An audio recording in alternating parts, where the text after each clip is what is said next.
वो उत्तानपाद की कथा सुनाइए। कहा उत्तानपाद की 2 पत्नियां थीं,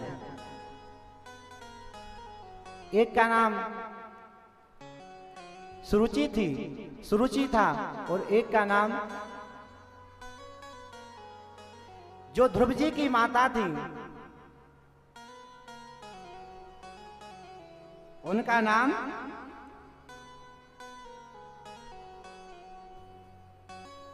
सुनीति था। इधर राजा उत्तानपाद अपने राज्य में राज कर रहे थे। एक दिन की बात है, राजा सुदूर नगर में गए।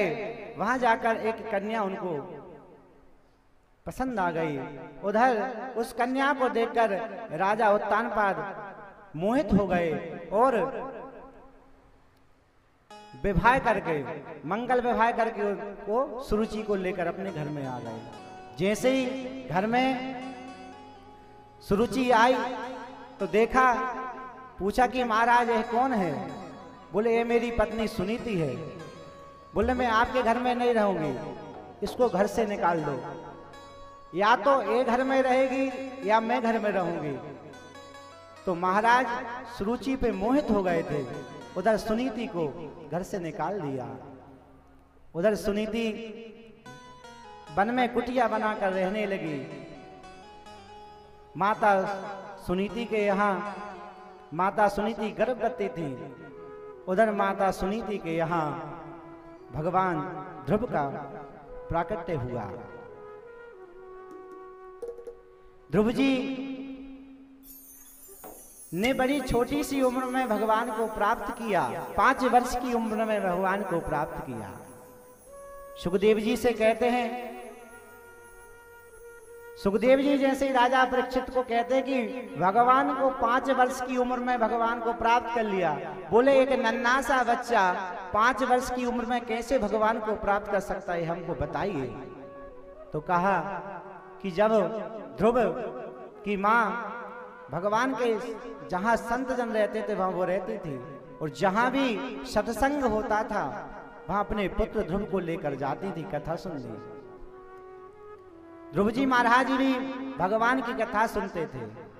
देखिए, माताओं को ध्यान देना चाहिए कि जब अपने कथा सुनने जाए तो हमारे छोटे छोटे पुत्र को भी लेकर जाना चाहिए। ऐसे ही ध्रुव जी को अपने साधु संतों के पास जाते थे।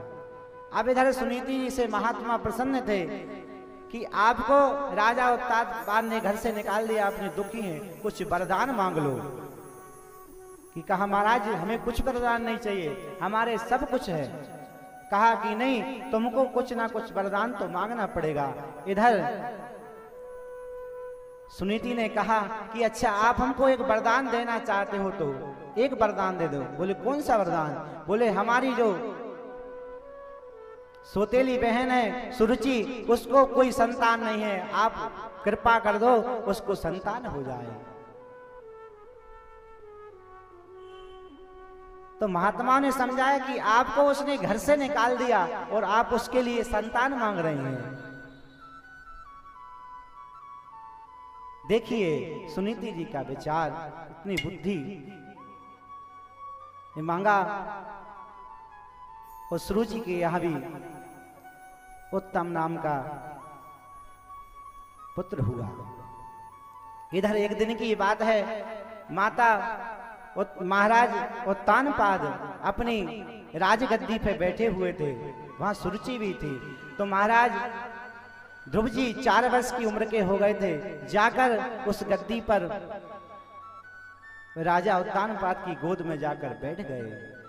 जैसे ही ध्रुव जी महाराज राजा की गोद में बैठे, सुरुचि मां ने उनको धुतकार कर वहां से भगा दिया और क्या कह दिया, तुम जाओ, इस गोदी में बैठने लायक तुम नहीं हो। तुम जब इस गोदी में बैठने लायक होगे जब तुम मेरे गर्भ से जन्म लोगे। अब ये तो असंभव है कि सुरुचि के गर्भ से जन्म ले, तो यहां भगवान का अपमान हुआ कि सुरुचि ने अपने गर्भ को इतना श्रेष्ठ बता दिया कि ध्रुव जी को सुरुचि के गर्भ से जन्म लेना पड़ेगा जब राजगद्दी पे बैठेंगे। तो जैसे ही भगाया और माँ के पास पहुंच गए ध्रुव जी, सुनीति के पास जाकर रोने लगे अपने माँ के पास कि हे माँ,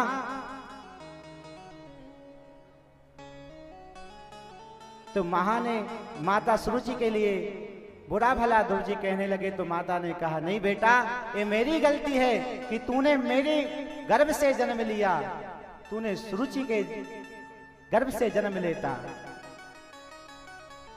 सुरुचि की गलती नहीं है, इसमें मेरी गलती है कि मेरी जैसी अभागन के गर्भ से तूने जन्म लिया।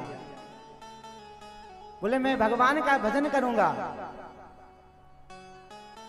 तो सुनीति माँ ने सोच लिया कि भगवान का भजन करेंगे तो कहाँ, बोले भगवान कहाँ मिलेंगे माँ, मैं भगवान के यहाँ भजन करूंगा और भजन करने के बाद में भगवान से मैं एक ही वरदान मांगूंगा कि महाराज भगवान मुझे वरदान दे दो कि मैं उस राजगद्दी पर बैठ जाऊं। और ध्रुव जी अपनी प्रतिज्ञा लेकर माता सुनीति उनको भेज देती हैं कि कहाँ मिलेंगे भगवान, अपनी माता से पूछते हैं। और उधर माता से कहकर चले जाते तो माता कहती है हरि व्यापक सर्वत्र समाना, भगवान यत्र तत्र कहीं भी हैं, तुम जाओ। जैसे ही ध्रुव जी महाराज घर से निकले उनको भगवान नारद मिल गए।